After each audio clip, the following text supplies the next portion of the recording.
James had a plan. He'd been building it quietly for weeks. Not the kind of plan you write down.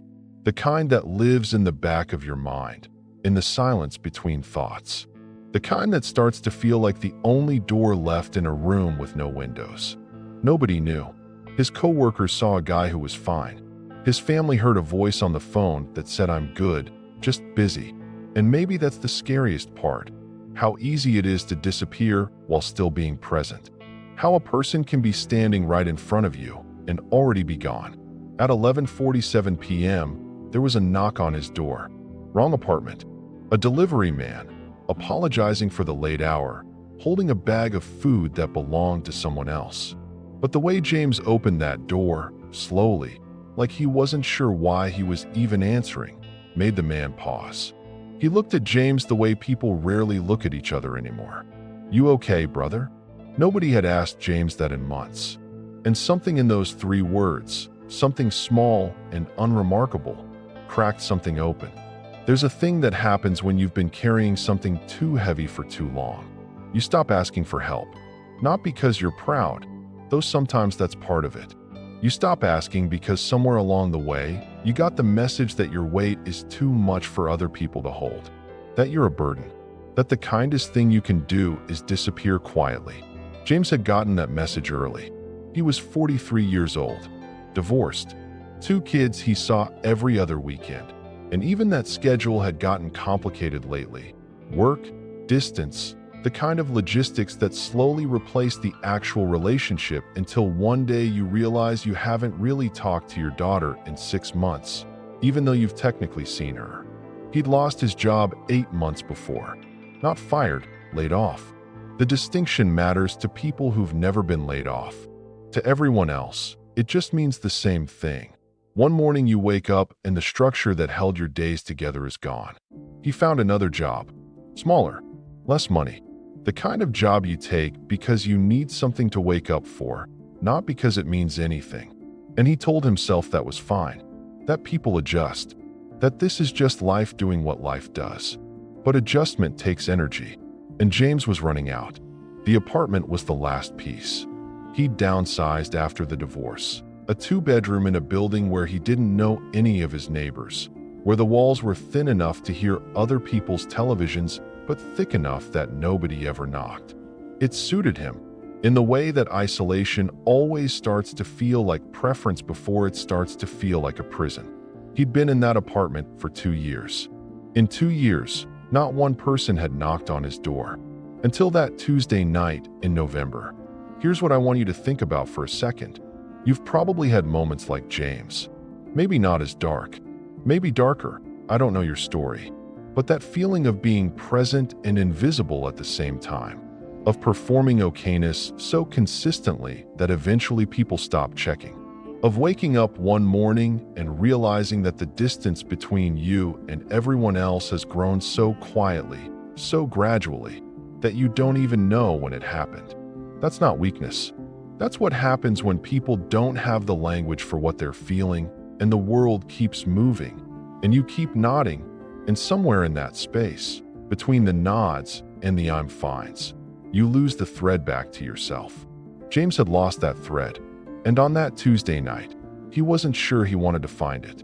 The delivery man's name was Marcus, 31 years old, working a double shift because he had a car payment due and a daughter starting kindergarten that fall. He had 17 more stops after James.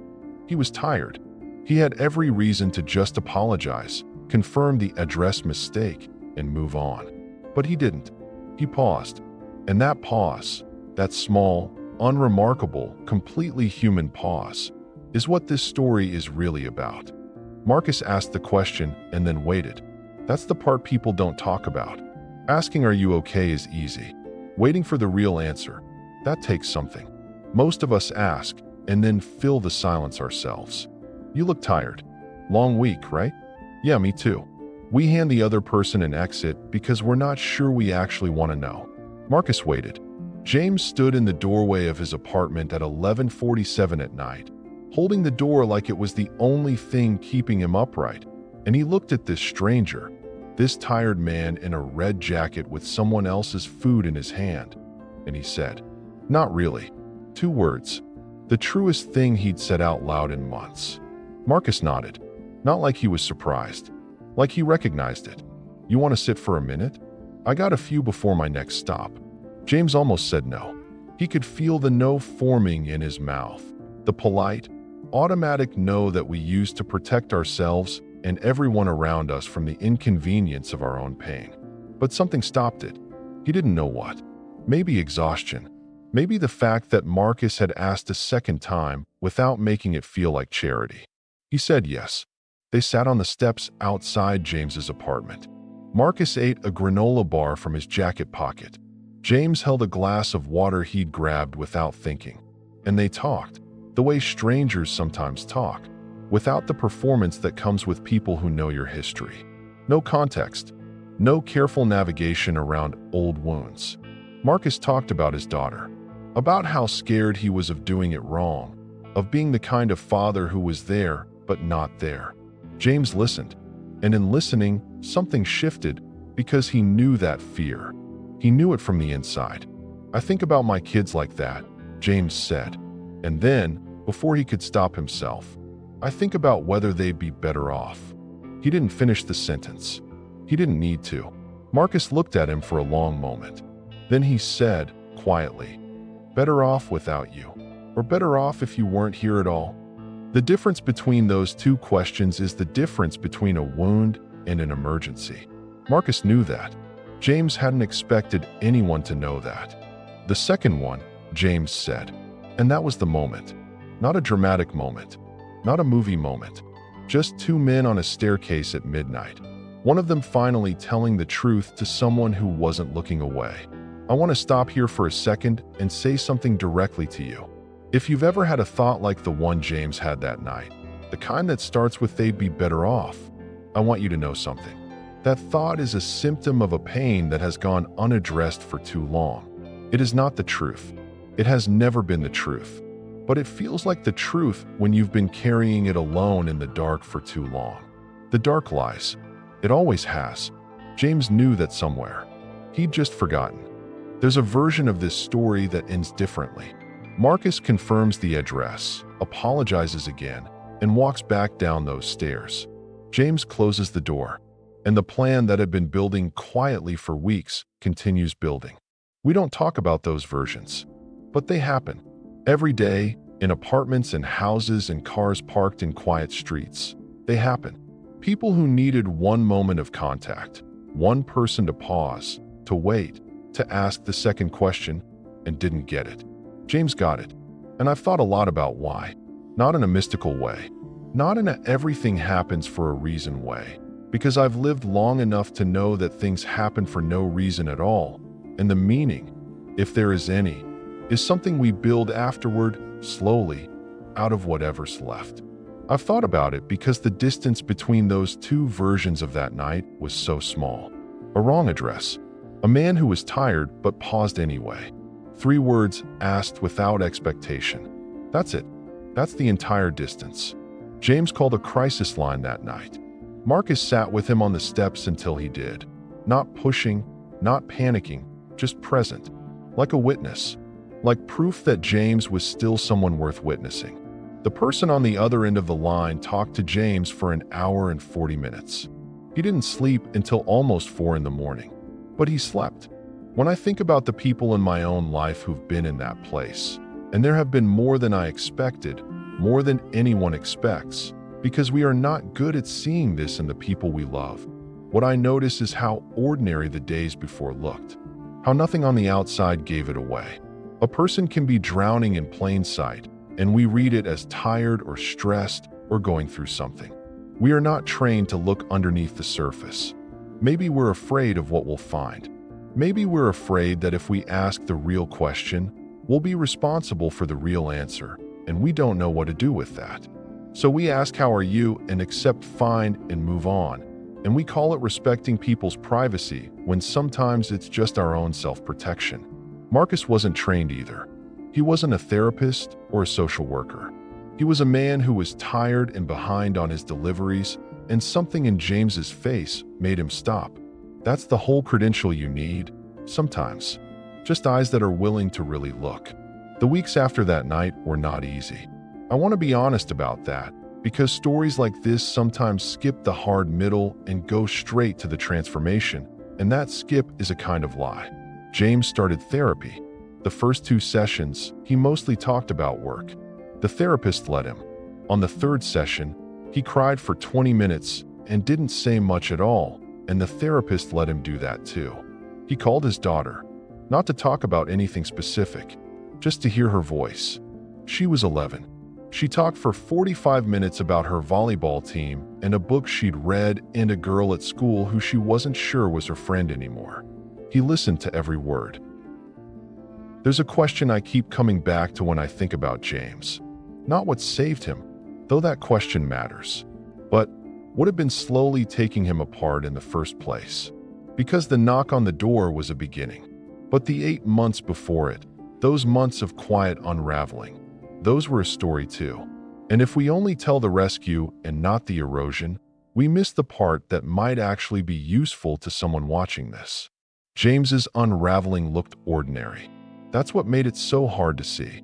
It started with the job, not just the loss of income, though that was real, and the financial stress was constant, a low-grade hum underneath everything. It was the loss of structure, the loss of purpose, the way a job, even one you don't love, gives your days a shape, a reason to get up at a specific time, people who expect you to show up, a role. When that disappeared, James discovered how much of his identity had been built around it. Not because he was unusually attached to his career. He wasn't. But because in the absence of it, there wasn't as much underneath as he'd assumed. And that discovery, quiet and slow, was devastating in a way he had no language for. He didn't tell anyone how bad it was because he was waiting until he had good news to share. I'll tell them once I've figured it out. Once things are better. Once I can report back with a solution instead of just the problem. That's a very male way of dealing with pain, I think. And I say that not to criticize. I've done it myself. The idea that you're allowed to take up space in someone else's life only when you have something useful to bring. That need equals burden. That struggling means failing. And failing means you've lost the right to be held. James was waiting until he had good news. The good news wasn't coming. And the silence that he'd built around himself, layer by layer, month by month, became a wall so normal-looking that nobody thought to knock on it. Except someone knocked on the wrong door. I think about the people I love and I ask myself, is there someone in my life right now who's doing this? Who's building a wall and painting it to look like privacy? Who's waiting for good news that isn't coming? The honest answer is, I don't always know. And that not knowing is uncomfortable enough that it's easier not to ask. But Marcus asked, a stranger, on a Tuesday night, running late, with 17 more stops to go. He asked, there's research on this, on what actually pulls people back from the edge. And the answers are less dramatic than we expect. It's not speeches. It's not revelations. It's not the right words delivered at the right moment by someone wise enough to know exactly what to say. It's contact. Simple, human contact. The physical fact of another person being present. A voice. A hand. Someone staying instead of leaving. We underestimate how much the presence of another person matters when everything inside feels like argument for absence. James needed someone to be present. Marcus stayed. Marcus went home that night and didn't sleep well. He told his wife what had happened, the wrong apartment, the man in the doorway, the conversation on the steps. She listened and then held his hand across the kitchen table, and neither of them said very much. There wasn't much to say, just the weight of it. Just the awareness of how thin the line is between an ordinary night and a night that changes everything. You did right, she told him. He nodded, but he kept thinking about it. The way James had looked. The flatness in his eyes that Marcus recognized. Not because he'd been there himself, but because he'd seen it in his own father 20 years ago, in a period nobody in his family talked about directly, but that everyone understood had been serious.